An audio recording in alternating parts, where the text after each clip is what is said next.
Circus.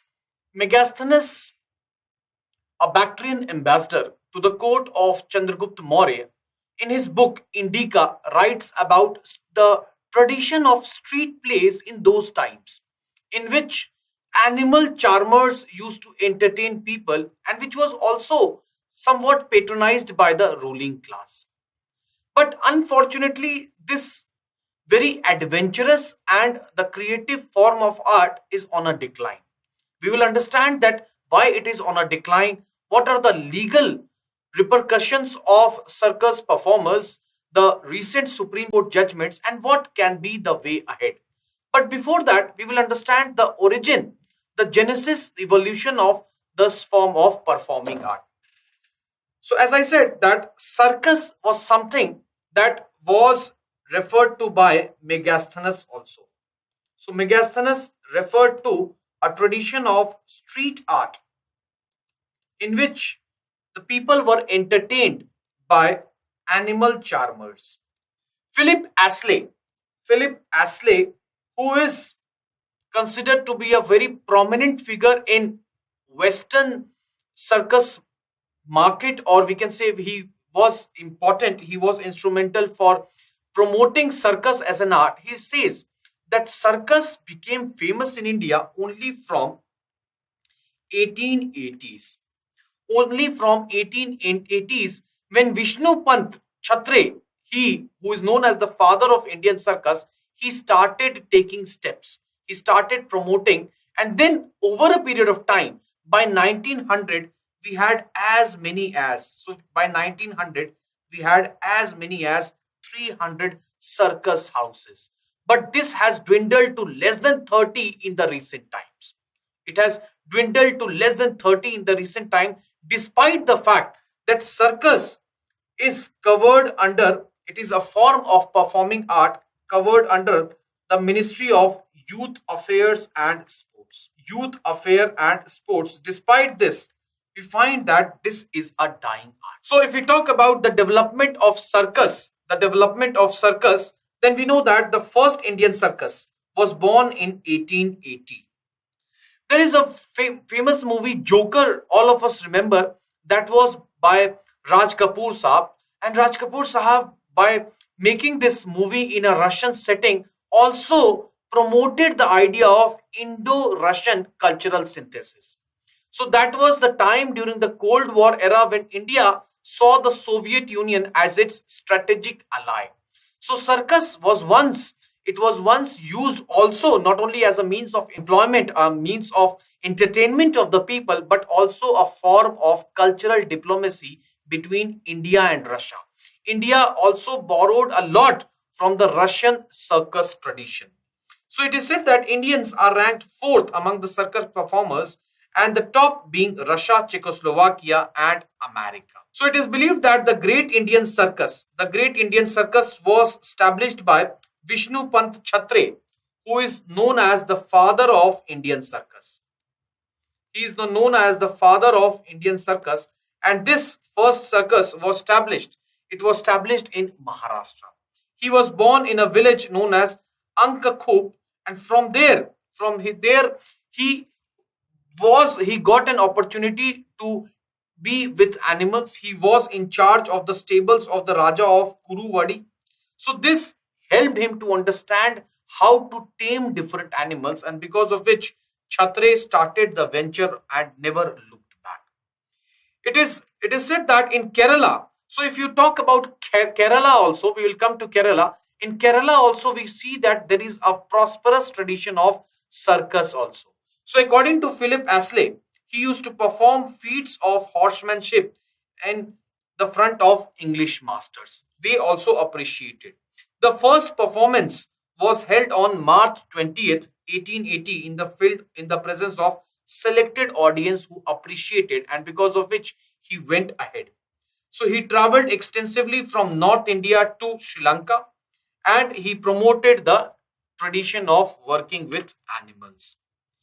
Another person, Kelari Kunikanan, he also is recognized as a great person in the field of circus. Some consider him to be the father of Indian circus. It is said that Chhatre met Kelari and he was a martial arts teacher who taught gymnastics in Malabar region. So both of them started training acrobats in the Great Indian Circus. So both of them started doing so, and Kalari, the Indian martial art facility. So now we see animal taming and martial arts coming together. So because of which people appreciated it a lot. So in the village of Pulambil, we find that a circus school was opened in 1901.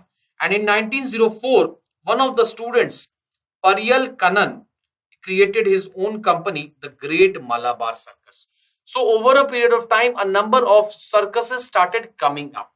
So if we talk about Kelari Kunikanan, then definitely he gave birth to companies such as Whiteway Circus, the Great Ramayan Circus, the Great Lion Circus, the Fairy Circus, Eastern Circus. So numerous circus, and often we have heard of the Gemini Circus, or some of you would have definitely been a spectacle to the performance of the Gemini Circus animals and the Iron Lion Tamers. So we can also talk about a very important circus, that is the Kamala Three Ring Circus of K. Damodaran, who began his career traveling from village to village with a small two-pole tent in 1930s. So in those times, we find that most of the ventures were a small enterprise which was generally funded by the individual themselves. So it was more of a hand to mouth economy. So we find that they used to perform in the American style 6-pole 3-ring circus, which was the first kind in India. So pole circus, use of different rings, acrobatics, which is generally associated with girls, was promoted by him. So after his death in 1939, his disciple M.K. Raman created the Kelari Kunikanan Teacher Memorial Circus and the Gymnastic Training Center. And in 2008, the Circus Academy was created at Thalassery in the memory of Kunikanan. And many of his disciples became circus stars, the most famous being the Kannan Bambayo, a legendary rope dancer. He was a star performer in United States in 1930s. Let us see some of the famous circuses in India. So you just have to go through some of the names of the famous circuses in India. So we have the Great Royal Circus, one of the oldest circus troupes in India, which dates its origin to the first decade of 20th century, known as the Madhushkar Circus. In 1970s, it was taken by NR. It was taken over by NR Valabhakar, who made it the Great Royal Circus. Narayan Rao Valbhakar, an animal trainer, made it one of the few circuses which toured internationally, traveling in Africa, Middle East, and South Asia. Great Rayman Circus is one of the oldest circus in India, founded in 1920 by Kallan Gopalan, a disciple of Kelleri. So we find that Kallan Gopalan built a circus empire that comprised of National Circus, Bharat Circus, the Amar Circus. So we find that numerous circus emerged because of the initiatives of the disciples of Kelari Kunikanan. Now, one of the prominent circuses that we come across is the Great Bombay Circus, which is the handwork of Babu Rao Kadam, who founded the Great Bamboo Circus in 1920, which toured in the Sindh Punjab regions, now in the present day Pakistan. We find that KM Kunikanan, Kilari Kunikanan's nephew, they also created the White Way and the Great Lion Circus. So in these circuses, lions, tigers, which are otherwise a deadly animal, they were tamed, and this was a great spectacle in 1947. So with its 300 employees and a menagerie of more than 60, it has become one of the biggest circuses. So we have also heard of the Great Bombay Circus. Then there is a Gemini Circus created in 1951 in Bilimoria in Gujarat by the circus entrepreneur Shankaran Vangakhandi Shankaran, a native of Kerala. He joined M.K. Raman's circus school in Chikara. So in Chirakara, which was established by Kelari Kunikanan. And from this school, he performed various aerial forms of art in air and also on horizontal bars. So we have seen swinging gymnasts who are defying gravity and taking leaps in the air.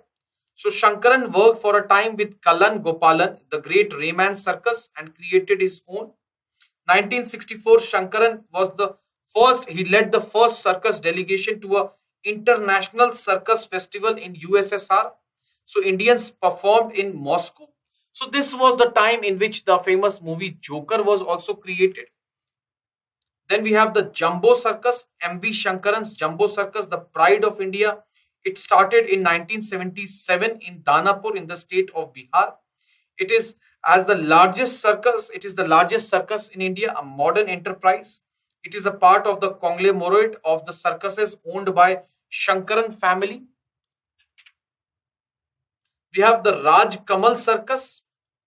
The Raj Kamal Circus, which was started in 1958 by Gopalan Muloli. The Raj Kamal Circus gradually it grew in importance and made extensive tours in India. It is today recognized as one of the largest circuses of India.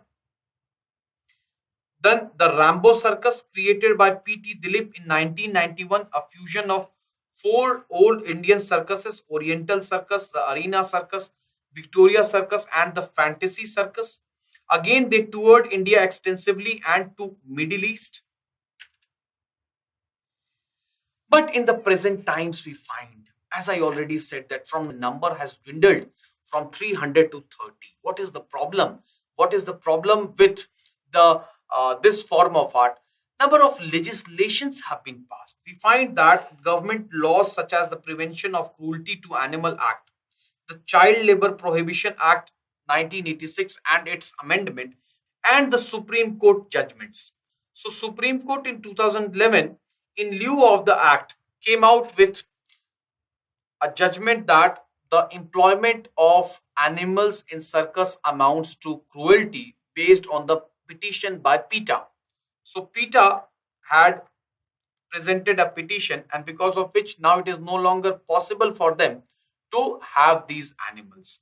In 2013, all forms of child labor, all forms of child labor only in the entertainment industry and in domestic help, is allowed, or as a part of the domestic industry is allowed. Otherwise it became difficult for them to employ these children. So because of these two judgments and the laws, we find that a legal hurdle was created. Also, we find that in the recent times, with the digitization of entertainment, the demand for circus is declining. We find that because of which there is a demand decline, and hence, if whatever be the number they are able to mobilize, it is not profitable.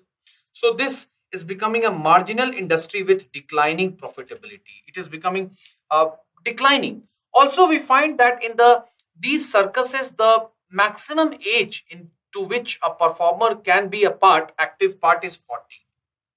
After which they have no provision, they have no social security by the government. They have to work in all types of informal sector to just survive. So this is also causing concern for them, because of which we find that they are moving away. Many of the trained artists, they are moving away to a more secure avenues of livelihood. So again, as I said, that one of the common themes in all forms of art, folk art or traditional art, is the security of livelihood. Then bureaucratic restrictions which these circus groups face, companies face to start, in the form of getting possession of land for a brief period. All these problems are only adding to their miseries. So we also find that now there are lack of trained artists also. There are lack of trained artists also, because of which we find that even if there are some promising individuals, they are not able to get their adequate training. If we talk about circus, then why can't we link circus with gymnasium? Why can't we elevate many of these circus artists, the gymnastic artists in the circus, to compete in international global events, athletic events like the Olympics. So definitely there is a ray of hope. So besides providing funding, besides reducing the bureaucratic red tapeism, we can definitely explore the scope of having some of these trained excellent artists, gifted artists, performers in Olympics also. Then definitely they will see a scope, a long term scope, and they would also invest, they would enter this field. So we definitely, as I said, the traditional circus suffers from a sharp decline in attendance, and this is because of the moving of the entertainment industry towards digital media. So because of digital media, we find that the entertainment industry is suffering. This industry is suffering. The younger generations are now more fond of entertainment, e-entertainment. They are fond of video gaming, and also whatever interest remains, they don't have time also. So Indian circus have maintained the belief that there are secrets of trade in the training of circus, because of which this is not transmitted freely. So government grants are also not adequate. So definitely all these factors have to be roped in, they have to be factored in when we think about what is the way ahead. Definitely employment of children in any industry is a deplorable fact. It is a deplorable, it is a condemnable concept, and also with respect to animals. But what about gymnastics? Why can't we train pets such as dogs? Why can't we train horses? So you don't have to bring a lion always, you don't have to bring an elephant, which are endangered species, but you can definitely explore a taming of other animals. Why, what about monkeys? So there is a lot of scope of developing this traditional form of performing art, and also to tie it up with the athletic traditions or with the athletic opportunities, because India has been vying for those individuals. It is searching, filtering for those individuals who have a natural talent for gymnasium. Why can't we have more of those individuals who can, like we have Deepa Karmakar? Why can't we have more of Deepa Karmakar, who possibly they are lying untapped in these circuses?